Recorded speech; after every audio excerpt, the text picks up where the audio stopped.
1 year after Sandy, we look at the impact of citizen journalism. Monmouth's debate team competes at West Point, and the women's soccer team claims the MAC title. All this and more on Hawk TV News.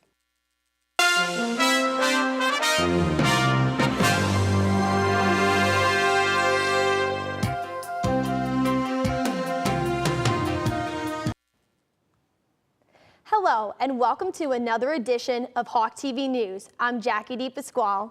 And I'm Angela Cirolo. On November 2nd, the Citizen Campaign held an event about the influence of citizen journalism during Hurricane Sandy. Marissa Cornford was there for the event. Hi, I'm here in Plangier for the Citizens Campaign, where everyday people learn to become their own news reporters and share their experiences with Hurricane Sandy. Citizen journalism, especially education about citizen journalism, is important because it gives people many facets on how to have their voice heard or connect with their communities and, get certain resources.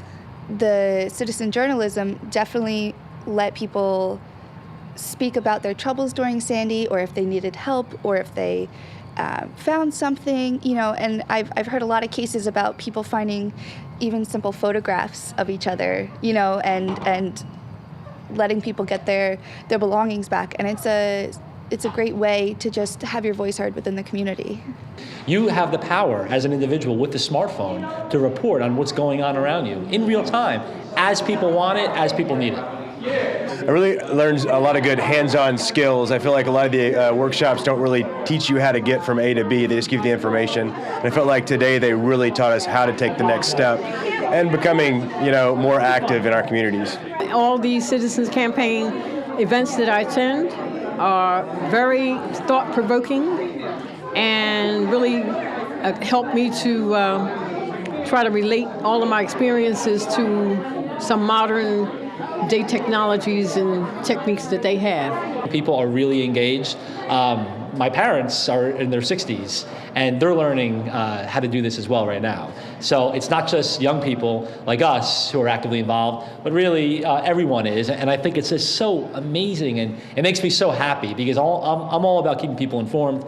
And if everyone else is informed, it just makes us better citizens. This workshop has so many resources and so much information that's helpful in that with blogging or photojournalism. I mean, without it, you really wouldn't have the impact that's been felt as a result of the storm. The Citizens Campaign was a success. People have found their voice and are now ready to share their stories. I'm Marissa Cornford reporting for Hawk TV News.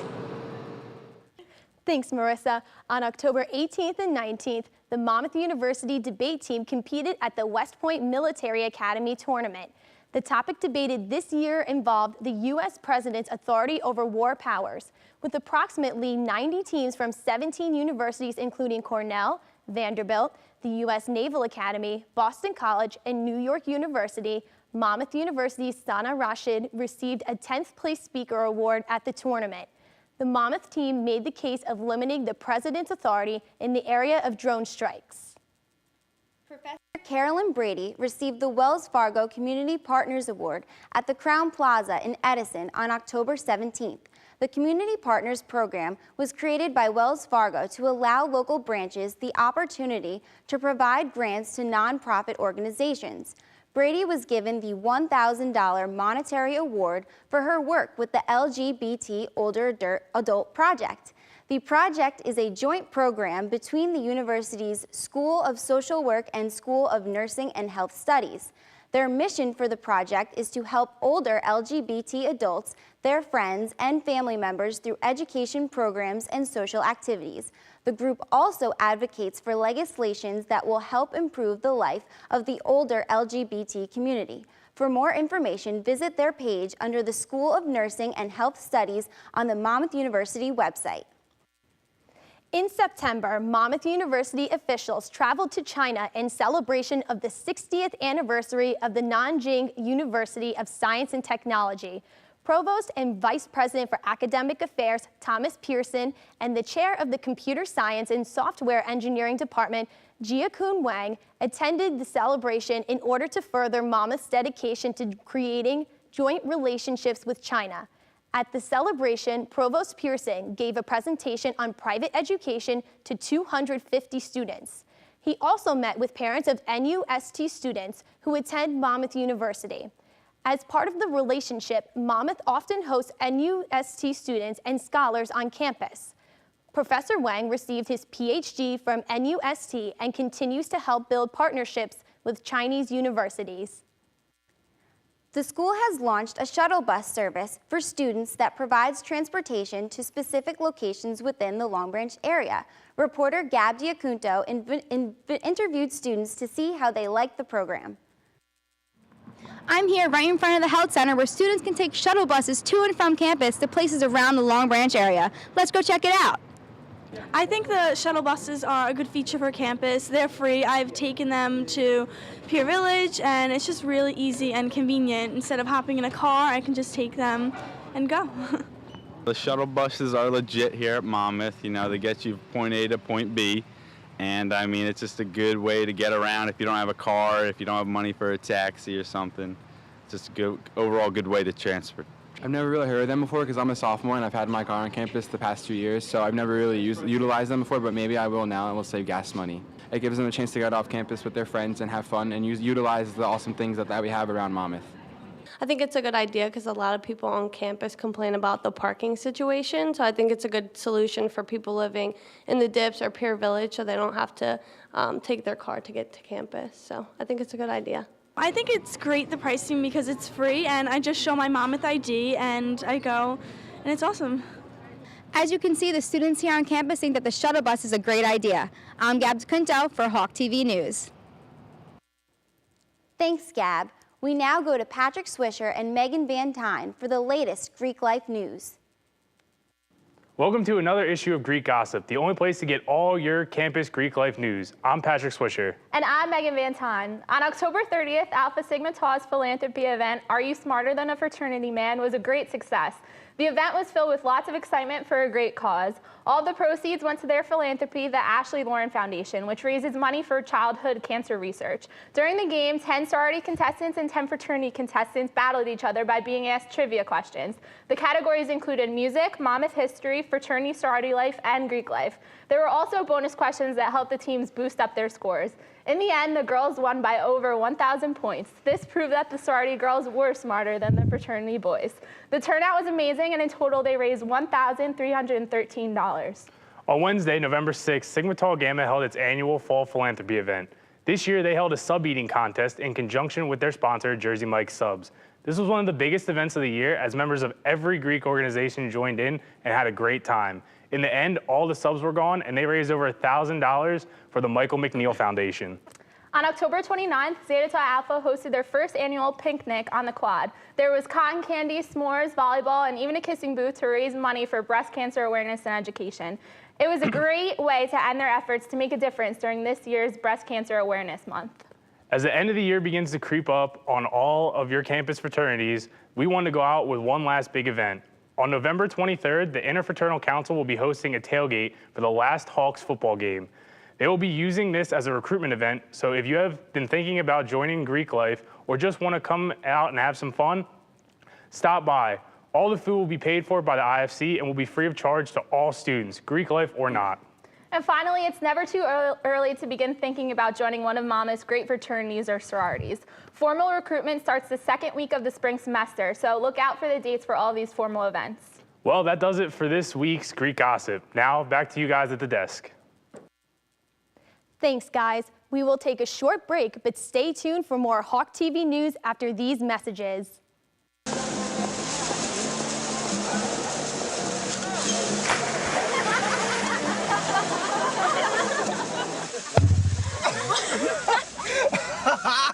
My dad's one of the producers. Bring this week.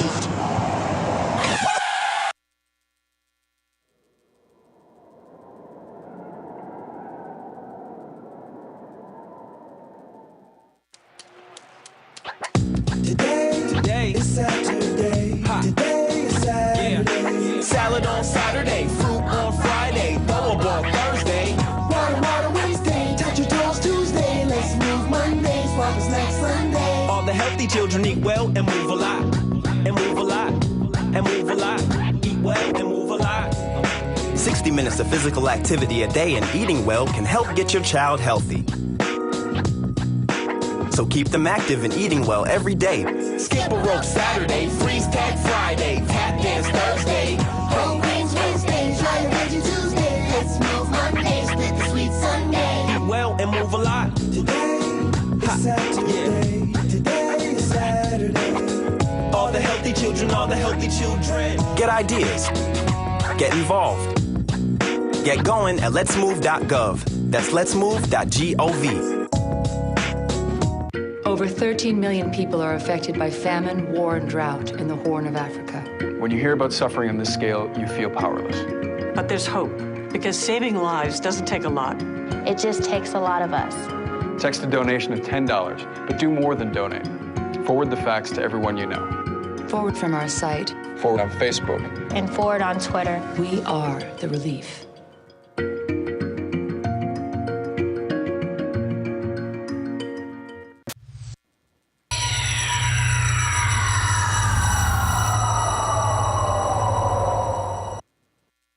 Back to Hawk TV News. On Sunday, November 3rd, the New York City Marathon returned with record-breaking numbers, tighter security, and Kenyan champ Priska Jeptoo. More than 50,000 people from around the globe participated in the race that circled the 5 boroughs of New York. There was increased security, including 47 bomb-sniffing dogs, 1,500 surveillance cameras, helicopters hovering overhead, and even multiple scuba divers protecting the bridges. Because of the horrific Boston Marathon bombing this past April, the state of New York took as many precautions as necessary to ensure the runner's safety. Jeptoo of Kenya was the first to cross the finish line of the 26.2-mile marathon.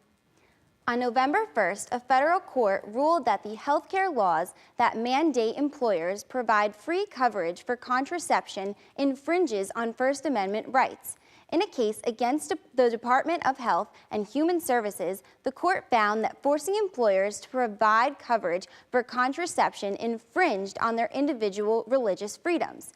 These freedoms are only applicable to the owners of the companies and not the companies themselves, meaning that the actual company does not have the right to challenge the mandate on religious grounds. While it's a win for individual plaintiffs, the companies must still abide by the new healthcare laws. The Supreme Court is expected to decide on whether or not to review these cases by Thanksgiving. YouTube broke new ground as the site hosted its first annual music award show on November 3rd. The unscripted award show was a 90-minute live production streamed from New York with filmmaker Spike Jonze as creative director. Stars Jason Schwartzman and Reggie Watts took stage as the hosts, participating in unique activities such as face painting, climbing ladders, and performing 2 improvised songs. The show also included video shorts, interviews with artists, and performances by Lady Gaga, Eminem, and Arcade Fire. 16 million YouTube fans cast their votes and selected the winners of each award. Rapper Eminem won Artist of the Year, and K-pop group Girls' Generation won Video of the Year. For more music news, we go to Olivia Caruso. What's going on this week, Olivia? Welcome back to Live with Liv, where I will let you know about some upcoming concerts in New Jersey. So let's get to it. The first concert that you want to check out is Real Big Fish, who will be performing on Sunday, November 10th at the Starland Ballroom in Sayreville, New Jersey. The alternative ska punk band appeared in the late 90s and offers so much more than just fast-paced Jamaican sounds. Real Big Fish will keep you on your feet at the show with comedial comments and hyperkinetic energy. Speaking of energy, remember Battery Electric from Rockin' Rays, the annual Battle of Bands on Hawk TV? Battery Electric will be performing at Langusta Lounge in Asbury Park on Saturday, November 23rd. This rock and roll band sings about partying, America, and women. Typical. If that's what you're into, the Langusta Lounge is a great venue to hear Battery Electric while grabbing a bite to eat. If you're not that hungry, definitely try out their Mediterranean appetizer. I tried it the first time I visited the lounge, and it was the perfect late-night snack. Now, let's eat our way into the next concert that I have for you, Jimmy Eat World.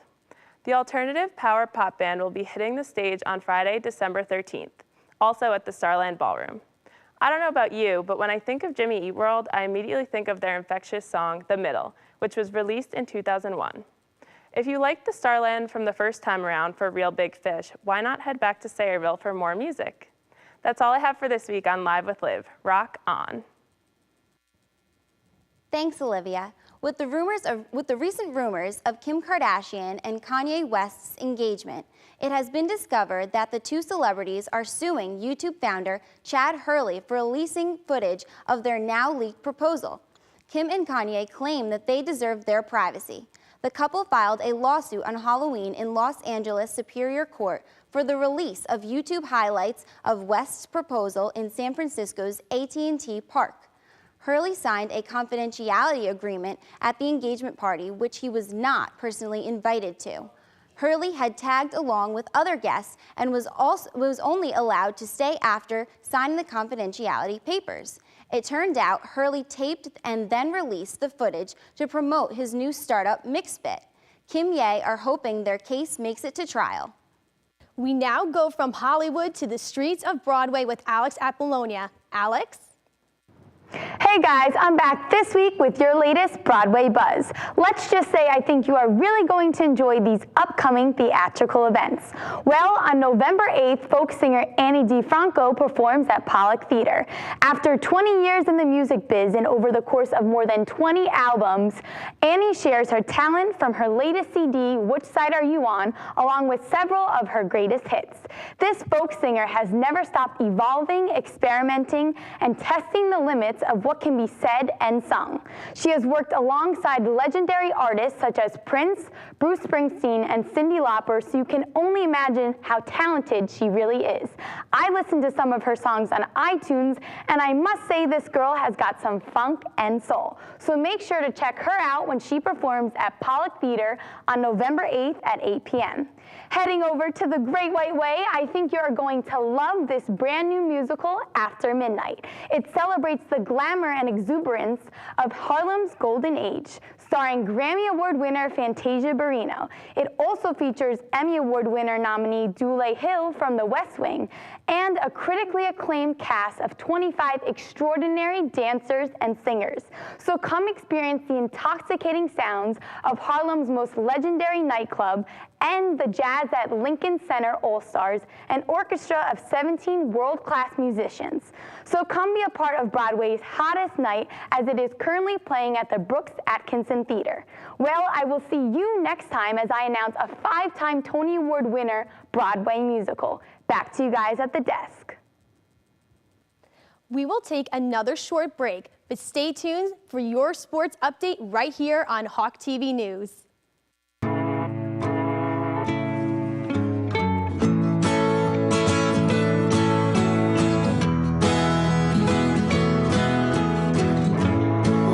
Son, tell him that I've begun to dream of things to come, and tell the trees not to look for me. I'm going to find some peace of mind. Wake the sun. Wake the sun, wake the sun, wake the sun.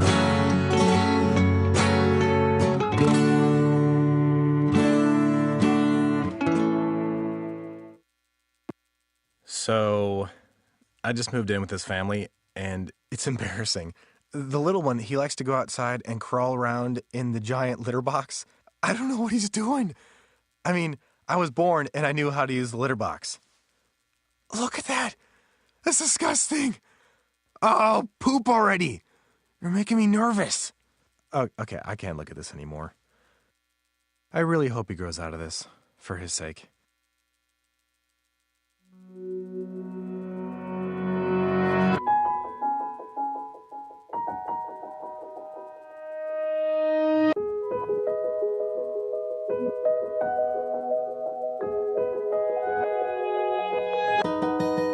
For those dealing with the daily struggles of caring for a loved one, we hear you. That's why AARP created a community with experts and other caregivers to help us better care for ourselves and the ones we love.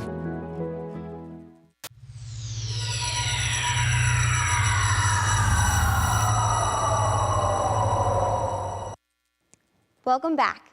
Adam Young has the latest power rankings and NFL news. What's going on this week, Adam? Thanks, guys.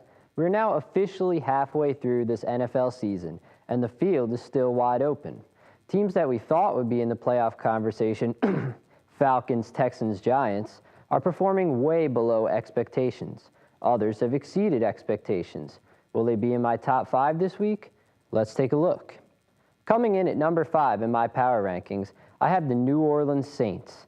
The Saints have yet to lose at home this season, and despite losing to the Jets last week, their only other defeat came in the final seconds versus a scrappy Patriots team.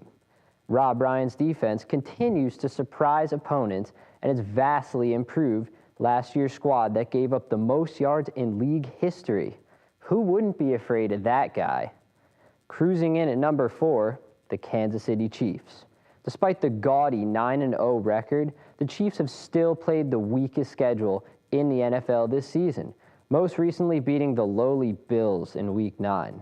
Still, Andy Reid has turned this team around after an abysmal 2-14 record last season. The Seattle Seahawks come in at number 3 this week. Unfortunately for Seahawks fans, I would have placed them higher, but they narrowly escaped a Kellen Clemens-led Rams team in Week 8. Barely beating the winless Buccaneers in Week 9 also isn't enough to bump them up a spot. Number 2 this week is once again the Indianapolis Colts. Wins over the Broncos, Seahawks, and 49ers are 3 of the most impressive wins by any team this year. In Week 9, Andrew Luck's 3 second-half touchdowns helped them edge the Texans on the road. Remaining at number 1, for now, the Denver Broncos. In Week 8, I happened to catch the Broncos down 21-7 midway through the third quarter against the Redskins. About 15 minutes later, I looked up, and they were up 31-21. Their ability to put up points in a hurry is why they remain at number 1 this week. Thanks for tuning in to my latest NFL Power Rankings. We'll see how things shake up after an action-packed Week 10. Back to you guys at the desk. Thanks, Adam. Despite playing in just 17 games in 2013, Derek Jeter has received a pay raise. On November 1st, the New York Yankees and their captain agreed to a 1-year, $12 million contract. Jeter was scheduled to earn $9.5 million in 2014, and he exercised his player option. The iconic sports shortstop will enter 2014 with 3,316 hits, placing him 10th on the all-time hits list. For the 3rd time in 10 years, the Boston Red Sox are world champions. The Red Sox captured their 8th title with a convincing 6-1 win over the St. Louis Cardinals in Game 6 on October 13th. The MVP of the Fall Classic was David Ortiz, who hit a robust .688 with 2 home runs and 6 runs batted in.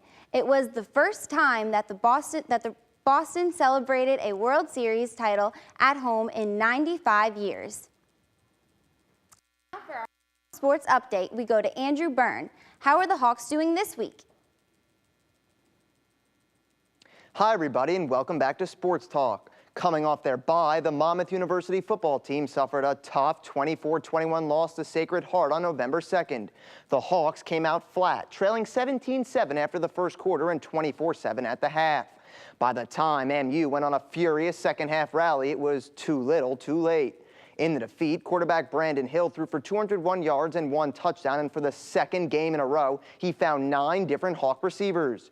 Running back Julian Hayes had a big afternoon as he rushed for 106 yards and 1 score.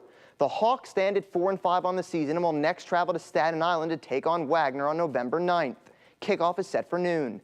To men's soccer, where it's been a tale of 2 seasons. After a first half that was plagued with inconsistency, MU has been a different team since conference play began. On October 30th, Monmouth tied Manhattan 0-0. Now, despite outshooting the Jaspers 21-9, MU was unable to find the back of the net. With the tie, goaltender Eric Klinowski is becoming quite the story as he added yet another shutout, his 5th straight game with a clean sheet. Then on senior night on November 2nd, fittingly, it was 2 seniors who played a crucial role in making it a special night for MU. Francois Paco Navarro scored the game winner, and captain Joseph Schmidt added an assist on the goal that put the game out of reach. In the 2-0 win, goaltender Eric Klanowski earned his 6th shutout in a row. The win gave Monmouth the MAC regular season title and the #1 seed in the MAC tournament. MU is unbeaten in MAC play at 7-0-2. Their regular season finale is November 9th against Quinnipiac. As for the women's soccer team, they went to Disney on a mission, and it was mission accomplished. The #1 seeded Hawks defeated Canisius and Ryder before downing Fairfield in the finals of the MAC tournament 2-0 to claim the title. Freshman Alexis McTamney, the leading goal scorer for MU during the regular season, scored both goals. Goaltender Ashley Lewis made several key stops to earn the shutout and didn't allow a single goal all tournament. Monmouth, which has already claimed the MAC, regular, and postseason titles, has earned an automatic bid to the NCAA tournament. The NCAA selection show is November 11th. The Hawks are 17-1-2 on the season and already have 16 shutouts this season, a new program record. Be sure to check out GoMUHawks.com for Hawks athletic updates and tune into The Extra Point every night at 6:30 when I and our team of experts provide the latest in Monmouth sports. Until the next time on Sports Talk, I'm Andrew Byrne. Now let's send it back to the desk. Thanks, Andrew. That's all for this edition of Hawk TV News. Thank you for joining us. I'm Jackie DePasquale. And I'm Angela Sorolo. Be sure to tune in next time for another edition of Hawk TV News.